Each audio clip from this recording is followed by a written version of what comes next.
Para empezar esta segunda edición, me gustaría traer un fragmento de un autor muy famoso y pelado que nos explicó el mundo y las cosas muy bien. Dice: hay que entender que la relación sexual, siempre pensada a partir del acto modelo de la penetración y de la polaridad que opone actividad y pasividad, es percibida como del mismo tipo que la relación entre superior e inferior, el que domina y el que es dominado, el que somete y el sometido, el que vence y el que es vencido. Es cierto. Si bien esto nos fue advertido allá por 1984 y muy probablemente antes de que muchos de nosotros naciéramos, la lógica del dominador-dominado es una dinámica muy común y visible para todos, ya sea dentro de la estructura familiar, de las instituciones educativas, en algunos vínculos y sí, por supuesto que también en el sexo. Lo dejo a tu criterio. Y hasta acá está todo piola si por nuestras cabezas se cruzan flashes de cueros, látigos y escenas de bondage, siempre y cuando hayamos consentido estas prácticas, así como la relación sexual en general. Por eso, la primer y más importante cuestión a cuidar a la hora del garche es que básicamente las personas involucradas en el mismo estén de acuerdo para realizarlo. A esto le llamamos consentimiento y se define como el acuerdo verbal o no verbal para participar en un acto sexual. Vos sabés que sí. Vos sabés que sí. Es una manera de establecer si todas las partes involucradas en la relación sexual lo hacen a gusto y de forma consciente. Remarco el a gusto y consciente porque de cualquier otro modo jamás podría ser aceptable. Un ejemplo de esto. Imagínate que estás escuchando unos cumbiones con alguien y le comentás que te encantan los palmeras. Acá tenemos palmeras, solo nos falta el mar. A la mitad de la noche esa persona entra a tu habitación tirando unos pasos y con bombón asesino de fondo a todo volumen. ¡Fiesta! ¡La, la, la, la, la, la, la, la! Cuando le preguntas qué carajos está haciendo, responde algo parecido a: pero antes dijiste que te encantaban los palmeras, por lo que supuse que te gustaría escucharlos en cualquier momento. O imagínate que es tarde y le preguntás a alguien si quiere comer unas papas fritas. Hermoso, hermoso, hermoso. Mientras seleccionás y cocinás cuidadosamente esas papas, te das cuenta de que ese alguien se durmió. O que quizás empezó a comer una de las papas que hiciste, pero no quiso terminar su porción. No obligás a esa persona a que se atragante con las papas, ¿verdad? Bueno, ahora intercambiemos los palmeras y papas fritas por sexo. Está hasta los huevos. Las situaciones pueden ser bastante diferentes, pero no obligar a una persona a hacer una cosa, ya sea bailar una de las palmeras o comer papas, es algo que simplemente forma parte de habilidades sociales aprendidas y necesarias para vivir en sociedad. Los ejemplos pueden ser bastante chotos y no alcanzan a abarcar la profundidad necesaria del tema, pero también me parece necesario que a los babis de Checopares que siguen preguntando qué tenían puesto las personas que sufrieron agresiones sexuales en ciertas circunstancias, les explote un ratito la cabeza. Desgraciadamente, el sexo no consentido forma parte de nuestro día a día en esta cultura. Por eso es necesario acercarnos a la cultura del consentimiento, donde sí solamente signifique sí y no interpretar silencios o no respuestas como tales, y no siempre signifique no. Siempre tenemos derecho a decir que no, a parar, a esperar, a cambiar de opinión en el medio de lo que sea y a ser escuchada. Tu cuerpo es tuyo y sos la única persona que decide qué hacer con él. A ver la repe. Por eso es necesario acercarnos a la cultura del consentimiento, donde sí solamente signifique sí y no interpretar silencios o no respuestas como tales, y no siempre signifique no. Ahora bien, vamos a suponer que ya es sábado a la madrugada y te estás yendo del baile con un vasito en la mano y la persona que te gusta en la otra. Golazo de Central. En el centro está la ronda. La panadería todavía no abrió, así que, muy probablemente estén yendo hacia el garche inminente. Espectacular. Siempre y cuando el ítem anterior sobre el consentimiento esté chequeado, aceptado y verificado. Además del consentimiento, a la hora de cuidar y cuidarte en las relaciones sexuales, hay 3 grandes puntos para tener en cuenta: la higiene íntima, el o los métodos de protección, tema plomo y repetido al infinito pero sumamente necesario, y el menos tratado, el placer en zonas erógenas. La higiene íntima es la gran olvidada de la higiene en general. Dale, todos tenemos una historia de terror para contar sobre esto. Por lo general le pasa a la amiga de una amiga. Y es que son muchas las dudas que pueden pasar por tu cabeza cuando la pensás. El desconocimiento unido al pudor por preguntar puede hacer que sea peor el remedio que la enfermedad y provoquemos sin darnos cuenta situaciones que pueden interferir en que nuestros genitales estén en su estado óptimo. Si tuviera que resumir la higiene íntima en una expresión, te diría que menos es más. Y no te estoy invitando a que seas menos limpia, sino que quizás no lo sepas, pero la vulva ya actúa por sí misma como una barrera que te protegerá del exterior, mientras que la vagina tiene su propio mecanismo para mantenerse limpia por dentro. Ahora te expresaste bien. Por eso menos es más, porque seguramente necesites mucho menos de lo que pensabas para mantener una correcta higiene íntima. Para personas con vulvagina, lava solo la parte externa de tus genitales. Concéntrate en la zona externa, es decir, la vulva. No es necesario que vayas más allá ni escarbar buscando ningún tesoro. La zona interna, la vagina, tiene su propio mecanismo para limpiarse por sí misma y eliminar todo lo que no deba estar en su interior. Así de fácil. Usa limpiadores específicos o agua tibia. A diferencia del resto de la piel, el pH de tu zona íntima es un toque más ácido y también cambia con la edad.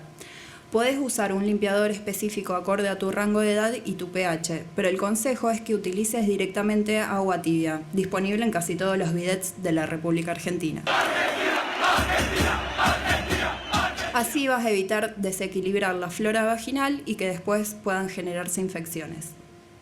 Realiza la limpieza de delante a atrás. Arranca con movimientos que vayan de delante hacia atrás. Si lo haces de la forma contraria, podés arrastrar bacterias de la zona anal sin quererlo. Recordá lavar muy bien tus manos, COVID feelings intensifies, para no transmitir las posibles bacterias a otras zonas. Después de realizar tu rutina de higiene íntima, asegúrate de secarte correctamente. Cualquier resto de humedad puede ser un foco de infecciones. Usa ropa interior de algodón. Siempre que puedas, usar ropa interior cómoda, fabricada 100% en algodón. Ya sé que las de encaje son divinas y súper vistosas, pero así te aseguras de que el tejido transpira correctamente y evitas cualquier tipo de roce que pueda crear irritación. Cuidado la bomba chica. Pensá que no nos interesa que se acumule humedad en esa zona, o sí, pero no todo el tiempo. Para personas con pene, las recomendaciones son: usa un jabón de pH neutro o agua tibia. Si no tenés un jabón de pH neutro, es preferible que uses agua tibia antes que usar jabones que puedan provocarte picores o irritación. Empezá por el glande. Por acá es la zona que debes limpiar primero. También a su alrededor, que es donde más suciedad se puede acumular. Intentá bajar un poco la zona del prepucio y continúa limpiando el resto. Seguí con el tronco. Una vez que la zona del glande ya esté limpia, seguí bajando y limpia el resto del tronco del pene con movimientos suaves que vayan en la misma dirección. Continúa con los testículos y la zona perianal. Dedícale unos minutitos más y una atención especial a los testículos y a la zona que va desde ellos hasta el ano, conocida como perianal. Recordá limpiar siempre de delante hacia atrás porque la zona del ano es la que más bacterias puede tener y no está bueno transferirlas a otras. Lavate muy bien tus manos después. Se lava las manos. Parece un chivo de contexto de pandemia, pero no lo es. Siempre que hayas terminado con tu rutina de higiene genital, asegúrate de que la zona esté completamente seca. Una zona húmeda o con mala transpiración es un foco de infecciones y es lo último que queremos conseguir. La importancia de la ropa interior. Usar ropa interior limpia, no dada vuelta, cada día y preferiblemente de algodón. Así te aseguras una correcta ventilación y evitas el riesgo de que las bacterias proliferen y se queden a vivir por ahí. Estas rutinas de limpieza solo llevan un par de minutos y es muy conveniente hacerlas antes y después de mantener relaciones sexuales, siempre que sea posible para disminuir el riesgo de infecciones de transmisión sexual. Dato barra. Siempre que puedas también hacer pichín antes y después de tener relaciones sexuales. Durante no lo recomiendo, pero hay gente a la que le gusta.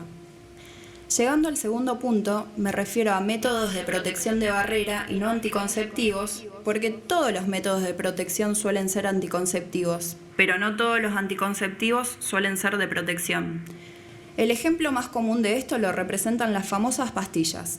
¿Son anticonceptivas y evitan el embarazo? Sí, en un 99% de los casos. ¿Protegen contra las ITS? No.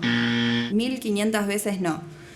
Dentro de los métodos de protección y de barrera más comunes y difundidos podemos encontrar preservativo para penes. Forro, capucha, goma es quizás el método anticonceptivo más conocido. Fabricado por lo general en látex, es un método de barrera que se coloca sobre el pene para evitar embarazos no deseados, pero además es el único método capaz de prevenir el contagio de enfermedades e infecciones de transmisión sexual, como el VIH, la clamidia o el virus del papiloma humano. Son muy fáciles y accesibles para conseguir e incluso en los centros de salud pueden y deben dártelos de forma gratuita. No tiene efectos secundarios, excepto que alguien tenga alergia al látex, y hasta podrían formar parte de juegos sexuales previos a la penetración, si es que la hay. Hay bocha de tipos de preservativos para elegir. Clásicos, retardantes, saborizados, texturizados, especiales para sexo oral, y sin embargo hay personas que eligen no elegirlo. Porfi, no seas de estos. No seas forro, usa forro. Por otro lado, también está el preservativo para vulvas. Este tipo de preservativo cumple la misma función que los preservativos para personas con pene, pero en este formato debe colocarse dentro de la vagina para ajustarse a sus paredes. De este modo, el preservativo vaginal consigue evitar que el esperma llegue al óvulo, protegiendo también de las enfermedades de transmisión sexual y las infecciones. Este preservativo pareciera estar diseñado específicamente para la penetración con el pene. Es decir, se desconoce completamente la protección que debería garantizarse entre dos personas con vulva a la hora de tener relaciones sexuales.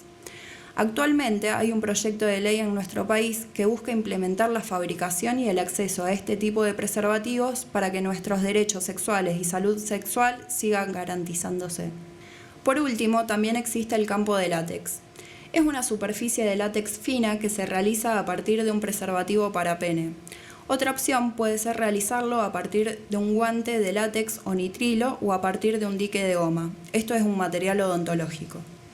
Se utiliza para protegerse de infecciones de transmisión sexual cuando se practica el sexo oral en la vagina o en el ano, o en el caso de frotar genitales entre mujeres. Se puede realizar un corte rectangular o cuadrado, según lo que creas necesario, para luego sujetarlo de manera firme desde los extremos opuestos, para sostenerlo sobre la vulva, el ano o la boca, lo que resulte más cómodo en este contexto de incomodidad.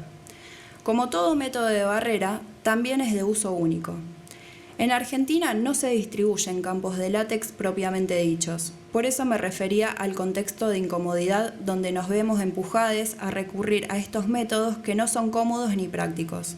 Es necesario que se luche por un preservativo que contemple nuestros cuerpos y prácticas sexuales. ¡Esto es Argentina, papá! El último punto de Preservando tiene como protagonistas a las zonas erógenas. ¿Qué sería esto?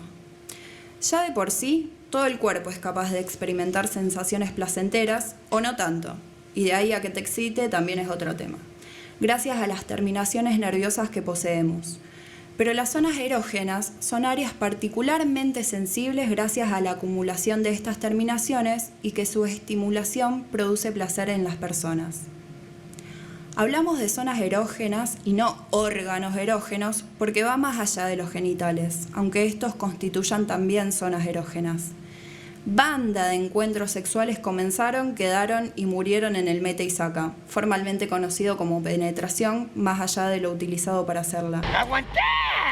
RIP por todos ellos, y acá te va un repaso de otros lugares donde nos podemos entretener bastante. En personas con vulva podemos encontrar zonas erógenas primarias, siendo estas la vulva y el clítoris. El clítoris podría ser considerado como la zona erógena primaria por excelencia. Con más de 8.000 terminaciones nerviosas, prácticamente el doble de las que hay en el pene, es un órgano cuya única finalidad es la de proporcionar placer. Gracias Diosito si estás ahí. Yo soy Diosito. Las zonas erógenas secundarias pueden ser los labios, el cuello, los pechos y pezones, la parte interna de los muslos, la zona lumbar y el contorno de la cintura, la nuca, las orejas, las nalgas, los pies, las muñecas y manos. En las personas con pene, este mismo se constituye como zona erógena primaria, contando con puntos en sí mismo y lugares cercanos que son erogeneizables. Como zona secundaria podemos nombrar el coxis, las orejas, el pecho, el cuello, la espalda, el cabello, las manos y los pies. Para conocer más sobre estas zonas o su estimulación, podés tener en cuenta la data de la autoexploración, nombre formal y elegante de la paja. de los masajes individuales, o sea, de voz a voz, o en pareja, si quisiera sumar a una o más personas. Y por supuesto, ponerle mucha atención y analizar lo que dice tu propio cuerpo. Si bien hay cuestiones de la sexualidad que pueden ser aprendidas, como por ejemplo respecto a los cuidados sexuales, lo que se requiere principalmente es una escucha atenta y analítica de vos y de las personas con quien decidas tener relaciones sexuales. Con toda esta info en el horizonte, parece recontra chiquito recortar las relaciones sexuales a la penetración, y más que nada dejarla en un papel preponderante o como el plato fuerte del garche. Es posible dejar de lado el coitocentrismo y el fanatismo por la penetración. Es posible tener otras experiencias y alternativas, y es posible disfrutarlas. Sí se puede, claro que sí. También me parece importante remarcar que, en el sexo, deberíamos cuidarnos de los mandatos que circulan y de los deditos acusadores y obligadores que andan sueltos. Hay un montón de imperativos que se meten hasta en la hora de coger. Disfruta. No disfrutes tanto. Dame placer. Haceme acabar.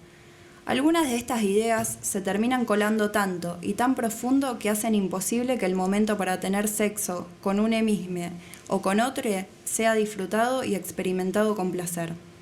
Quizás lo mejor para todos sea dejar estos imperativos que nos llevan a una idea de cómo debería ser coger para pasar la bomba y hacer las cosas bien, tirados en el piso, junto con el calzón que te sacaste antes de empezar, para preservarte a vos y a las personas de estándares inalcanzables.